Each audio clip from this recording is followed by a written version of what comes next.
I haven't seen anything on the Dusk67 except for KBD fans videos, so I wanted to record a quick sound test with mine I just got. It's a 1.6mm PCB carbon fiber plate, and then Wuche Studios Jades. But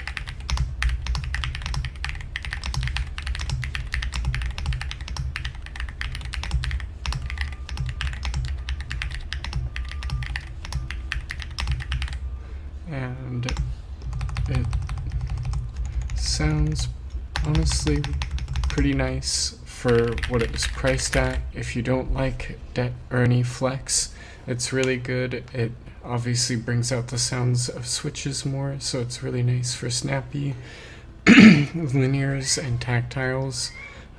Bit of resonance, but not too much.